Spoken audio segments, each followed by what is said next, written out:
কারণ নাই। অন্তর্বর্তীকালীন সরকার ক্ষমতায় আপনারা নির্বিঘ্নে ভোট দিতে পারবেন।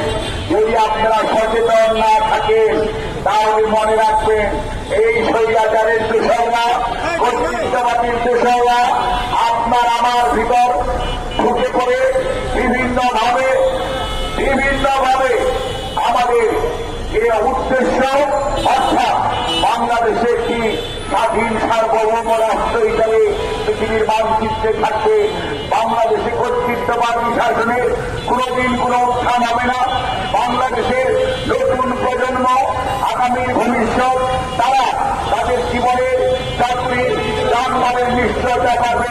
সকল ধর্মের মানুষ নিঃসঙ্গ চিত্তে তার ধর্ম প্রতিপালন করতে পারবে।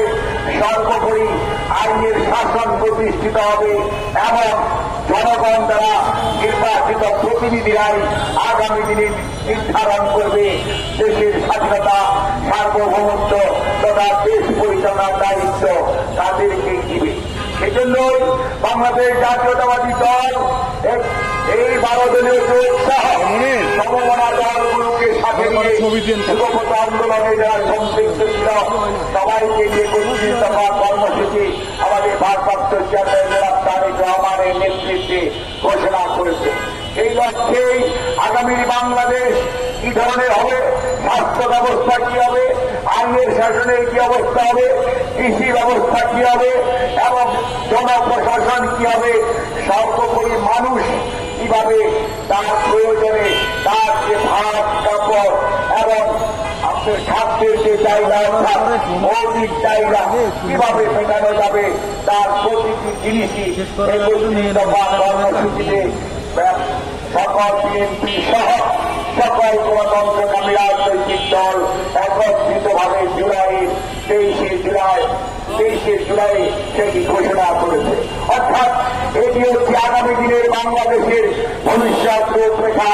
কিভাবে বাংলাদেশে আগামী সরকার অর্থাৎ সকল মানুষকে সাথে নিয়ে একটি সরকার পরিচালিত হবে, এই সরকারে মানুষ আস্থা রাখবে, এই সরকারে দেশের সুশাসন নিশ্চিত হবে, আইনের শাসন নিশ্চিত হবে এবং নিরপরাধ কোন মানুষ সাজাপ্রাপ্ত হবে না, অপরাধীরা ছাড়া পাবে না।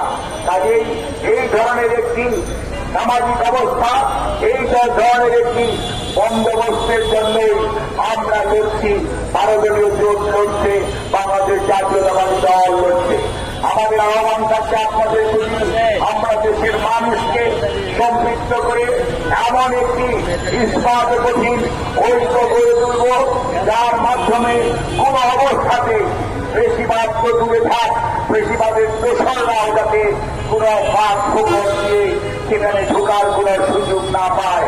নিজেদের ঐক্যকে আমরা দৃঢ় করব এবং ঐক্যবদ্ধভাবে রাজপথের থেকে আমরা যত ষড়যন্ত্রই আসুক, দেশ বিরোধী যত ষড়যন্ত্র আসুক, দেশের স্বাধীনতা বিরোধী ষড়যন্ত্র আসুক, সকল দেশি বিদেশি ষড়যন্ত্রকে আপনাদেরকে সাথে নিয়ে মোকাবেলা করার জন্য আমরা আজকে শপথ নিতে চাই এবং আমরা আহ্বান জানাতে চাই 12 দলীয় জোট নেতৃবৃন্দের প্রতি।